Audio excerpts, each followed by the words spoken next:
Hi, everybody, and welcome back to Cast Track.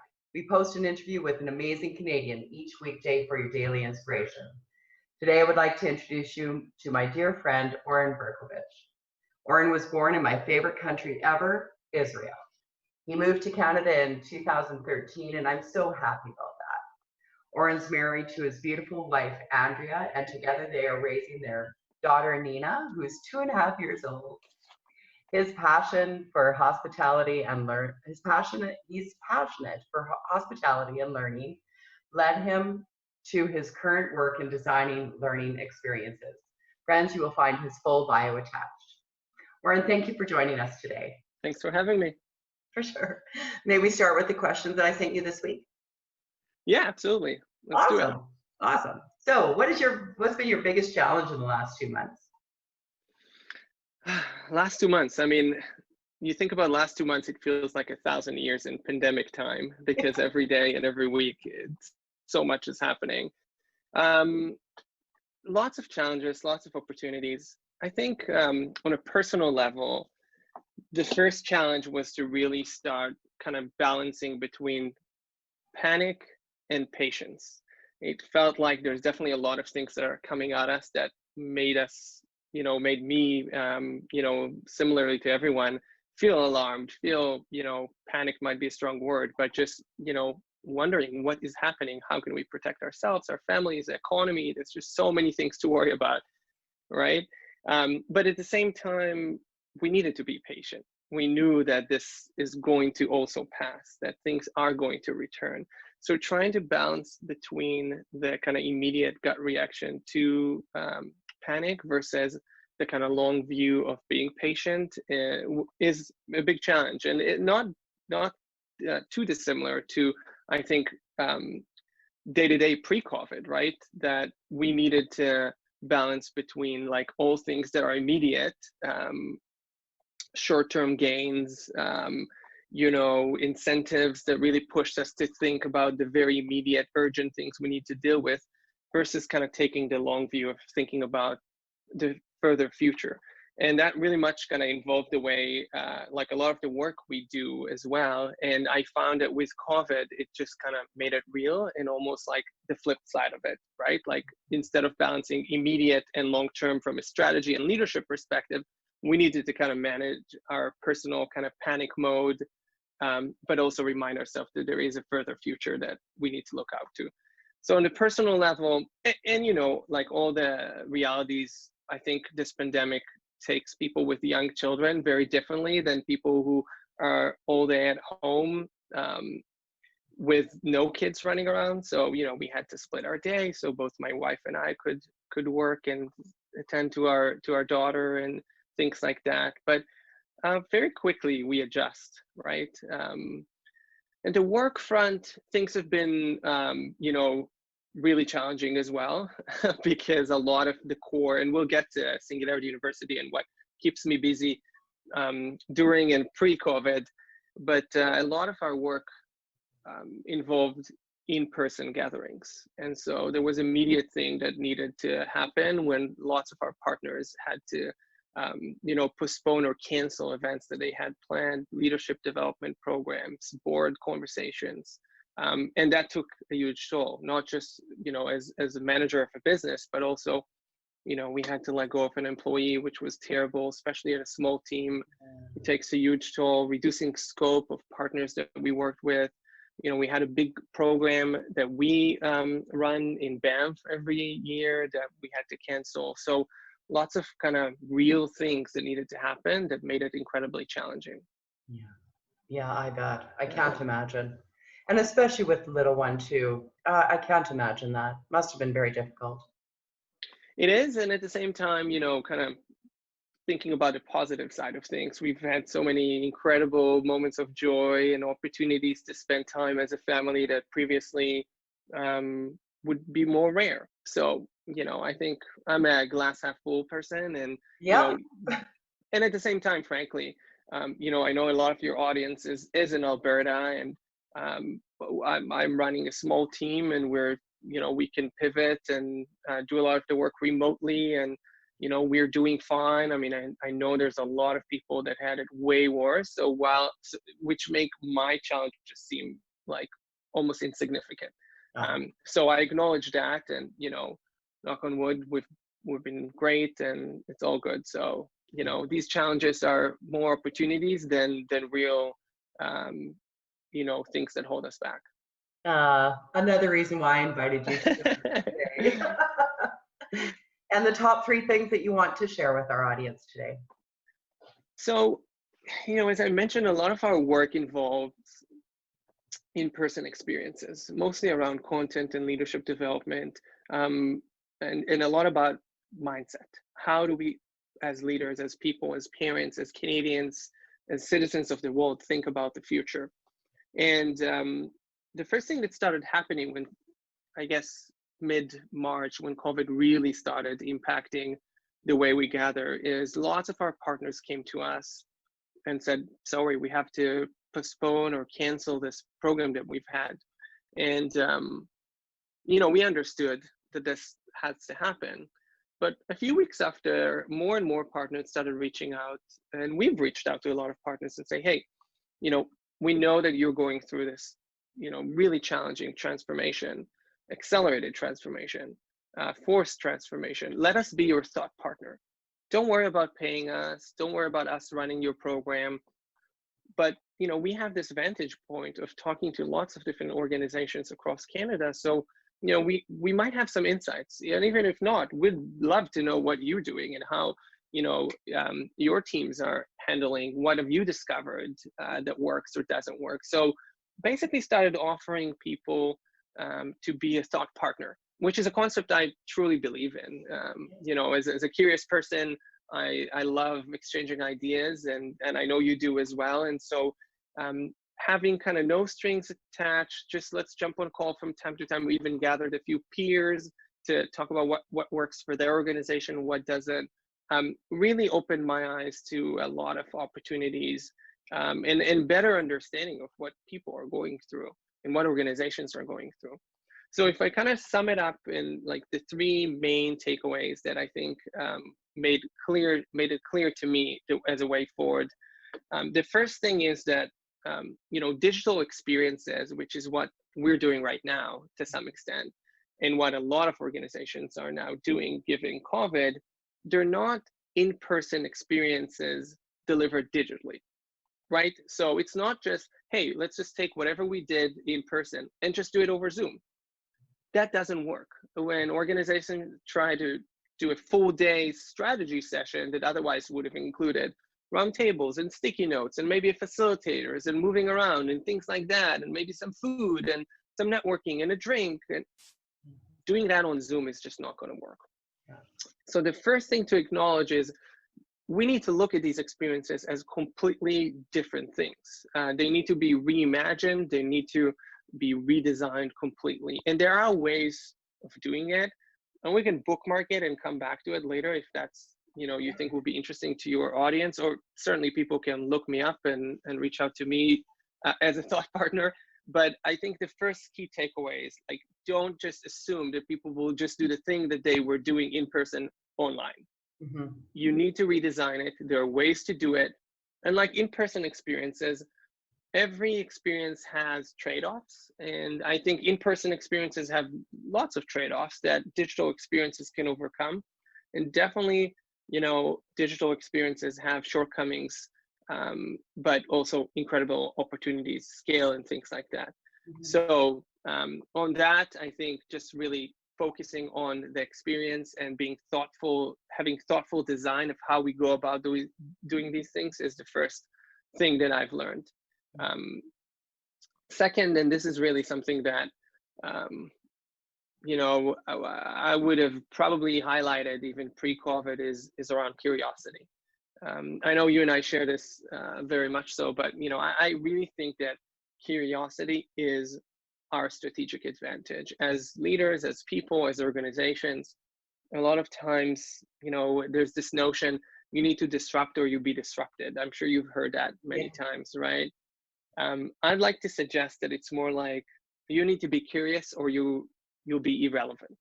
I really think that curiosity, being inquisitive, um, will make the best leaders. The best leaders are the best learners. And now it's an incredible opportunity to learn a lot more things. And having that curiosity is a superpower that I think sometimes go under the radar. Sometimes we don't elevate it, we don't embrace it. But if we really truly take it as our strategic advantage and solve for curiosity, I think we're going to be able to uncover and explore incredible ideas and opportunities that otherwise will sort of go unnoticed. Mhm. So what can organizations do, parents do, how can we as individuals, what can we do to really increase that level of that curiosity, or even just, try to fulfill it? So that's the second point. And lastly, I think sort of tied to the curiosity factor is this is a unique point in time. Like the biggest thing for learning is, curiosity and exploration and learning is something that like we know that is what's driving growth personally, professionally, and as an organizations. And a lot of times learning is difficult, right? Because no one likes to fail, and sometimes the stakes are really high. But I think the current circumstances offer an really unprecedented opportunity for, what I like to call mini labs. What are some of the small scale tests, labs that you can run right now that will lead to some sort of learning that previously would be really difficult to achieve as a person or as an organization? It's the same for both, I think. So there's no better time to run these small scale experiments than now. And I think as team leaders and as individuals, like what can we do right now to experiment some of those things and lead to those quick learnings when we can? Because things are going to go back to, not sure they're going to be back to exactly what they were, but they're not going to be this as well. So what can we do right now that might be more difficult to do in the future, or was more difficult to do 3 months ago? And let's do it, let's learn from it, and let's decide if we want this in our playbook moving forward, or if we've learned something that we want to leave behind. Love it. So digital experiences, curiosity as strategic advantage, and leveraging the current situations for quick learnings and kind of low-hanging experiments, if you will. I love your three, Oren. Thank you for sharing. Awesome. Before we go to the last question, do you mind if I just dive a little deeper on two of the things that you said and ask a few more questions? Sure, absolutely. So what if there's a lot of our friends, as you know, are not naturally curious? How do you teach, first, how does a parent teach that to children? Or maybe did we do something to our children to make them stop being curious at some point? I don't know that answer. I've not been a parent, so I'll let you answer that. And then I'm fairly new to this as well, so. And then what about at the workplace? We do want our employees and team members to be curious. How do we help them get there when they've lost that natural state? It's a really good question, and I don't know I have the perfect answer for it, but it's something that there's a lot of people who have that I've seen that have quite substantial points of view of how there's this famous TED talk by, I think it's Ken Robinson, about how schools kill creativity. Oh, yeah. And so I think it has like 30 million views or something that's like this. Certainly feels like we as adults kind of lose a lot of that natural imagination and curiosity that we have with kids. I find personally that our daughter Nina actually pushes me to be more curious than what I was, because we have to play a lot of these pretend games and things like that, and her imagination is not bound to a lot of the limitations that we might have now as we kind of go about living our lives. So maybe the way to increase curiosity is to have children. Yeah, I mean, it's hard for me to answer it, mostly because personally I feel like it's something that I've never really worked hard to develop. So I can't say that like I wasn't really a curious person and then I've done these things and all of a sudden I'm like Yeah. this way. So I don't know. What's your thoughts? Do you have a point of view of like how do you create curiosity? I've got like maybe the organizational lens more developed because I have worked with a lot of leaders and organizations on that. So we can talk about that in a second. But from a kind of personal perspective, do you find yourself being like, would you define yourself as a curious individual? Yes, and I think anyone around me would say so. I think it's just because I'm immature. There's different books that we've read that always say don't lose that childlike Right, mentality or playfulness. And right. I think that's been me. And I think, I'm the oldest in my family, but I do not act oldest. Yeah. Yeah, I don't know. Like, I think it'll be interesting to go back to it and see what research says around how do you increase creativity and curiosity, and whether the two, they don't have to be. There's some people who are incredibly curious and are not creative, and some people that are super creative and maybe are not as curious. So, like, I don't know where that line crosses or how do you actually distill curiosity, but something to go back to for sure. Yeah, agreed. The other thing I heard you say is that you're willing to share some ideas on how to redesign what we once did in a conference or Right. session like we did in Edmonton for SU last year. How Hmm. can we redesign? Can you give us a few tips just now, if you wouldn't mind sharing? Yeah, absolutely. So I think the first kind of, I won't say mistake, but the first maybe oversight that I see people do is to assume that people will pay attention to a long period of time on an online meeting. So let's just turn this full day session that was supposed to be in person into a full day Zoom. Yeah, Doesn't work. doesn't work. Right. So the first thing that you can do is to break that 1 day event, or sometimes like there's 2, 3 day sessions. I mean, I find myself even just joining some of these virtual summits and doing emails or like not paying attention, having it play in the background. Yeah. So the first thing I would say is, try to break it down from a full day event or multiple days events into an ongoing journey.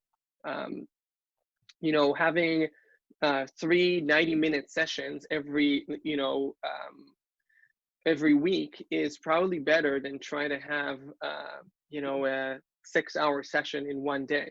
Yeah. People have work to do, and where they're right there in their computer and they can't, even just the interactivity of having someone on stage with the light and the music, it just creates engagement. It's hard to achieve, and work is just one tab away when we're in front of our computer. And so people have to really take that into account. So the duration is the first thing.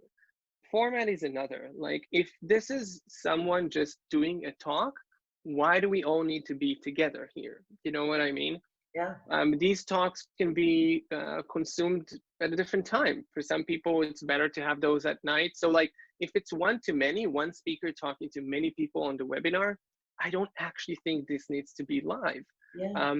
But sometimes, and if it is live, if you do want to do a keynote, find ways to make it engaging. And it's as simple as like just acknowledging who just joined the call, having everybody type into chat something. Sometimes we even go about and send people physical mail, like props that they will have to like bring Yeah. into the meeting just to make it engaging. It has to be a conversation.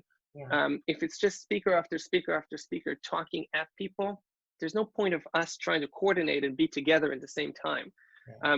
So duration, format, and really try to kind of blend live versus on demand. What do we have to be together for? Because we're having a discussion or engaging pieces, versus what can you consume at your own time. Yeah. I mean, those are sort of like the fundamentals, I would say. But there is just, it's about being thoughtful. It's about really trying to understand how much do you ask people's attention? How do you reward them? How do you make it engaging? How do you make them not want to miss it or attend the next one? How can you be creative with the way you bring them in? We try to really take engagement to the next level where, like, every every person is a participant, not just an attendee, right? And that would be the kind of mind shift. But frankly, I wrote a few kind of quick tips that I'm happy to send you a link and you Oh, can post it to, your community together with this video. thank you, Oren. Thank you. We'll do Yeah, that. And just put your contact details there too, how to reach you. sure. Yeah. Yeah, wonderful. Thank you. And then the final question is, what is your good news or legacy story that you would like to share today? Hmm. Um, I think for me, one of the things that this crisis highlighted is right now we are in this really extreme situation, right? Everybody's working from home. We're trying to manage kids in the background while we're working. There's a lot of people that, got terribly impacted by it. And it really is an extreme situation. But at the same time, when you kind of now look at the way that at least my life was 4 months ago, when it also feels an extreme opposite to some extent of what's happening now. Um, and for me, like, I think that there's going to be things I'd love that when all of this is over, that we're not just going to revert back to the other extreme of like like having so much travel, right? Even if it's just to take a meeting, or even it's just to present something on the other side of the country, or in other countries for an hour presentation. That Yeah. would be a lot of my day, my weeks, and lots of the people that I'm working with on an ongoing basis, that would be their life pretty much. Yeah. And that's, in today's standards, it's pretty crazy. You wouldn't do that, and you would now rethink if you need to do it moving forward. So there's just like a lot of these examples of how much today's reality highlighted that our previous reality was also quite extreme. So I'd love when all of this is done to find a balance that, is neither of these extremes. Certainly looking forward for Nina to be back in daycare.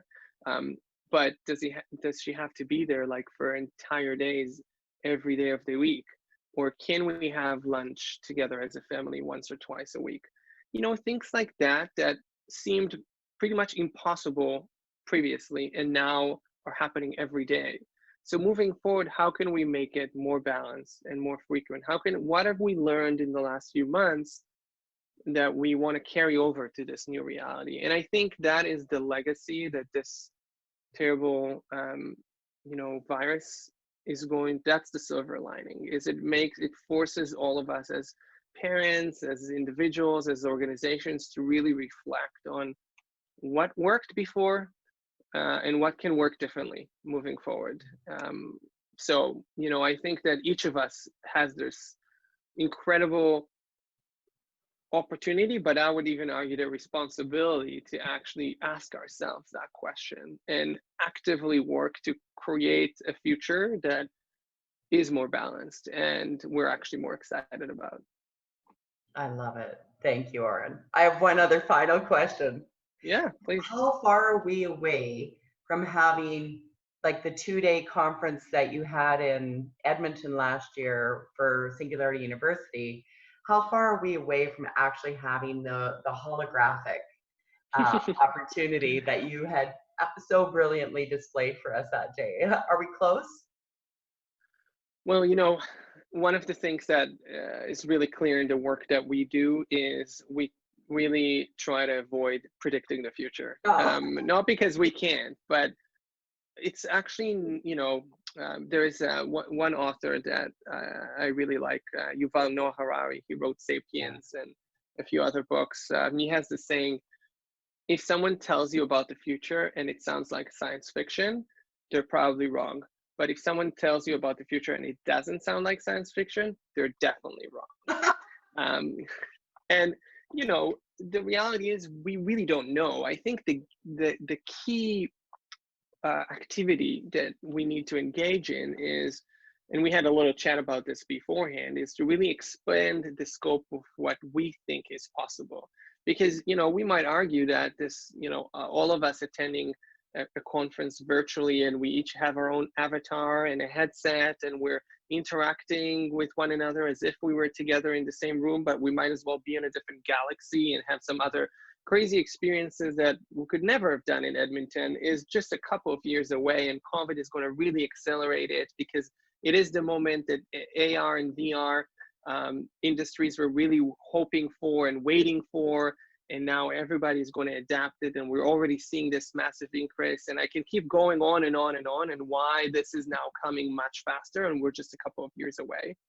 But at the same time, I don't know, I think we're like, decades away from putting something on versus, whether it's like a bulky headset or a contact lens or not even, and transporting ourselves to an environment where we truly feel human connection without being in physical proximity with one another. So, the future will be somewhere in between those two extremes. But I think each of these scenarios, if you kind of do exercise we call backcasting, so imagining that future and then working backwards to today, should inform policy and strategy and investment, and even just curiosity, right? What would you find interesting? So again, there's like endless, I can pull up a huge list of like documentaries or articles and things that I would explore if that's of interest. But yeah, I honestly don't know, and I think that any opportunity to try to guess is going to by definition be wrong. So I'm not going to try, but yeah, it's not I hope it's not a cop-out answer, but rather a different approach that I truly believe people will need to adopt in order to be better prepared. Yeah, no, I appreciate that. Thank you, Oren. Thanks so much for joining us Thank today. you. I really appreciate it. Everybody, that was my next Cat's Track with our dear friend Oren with Singularity University. And I'll look forward to seeing you at the next one.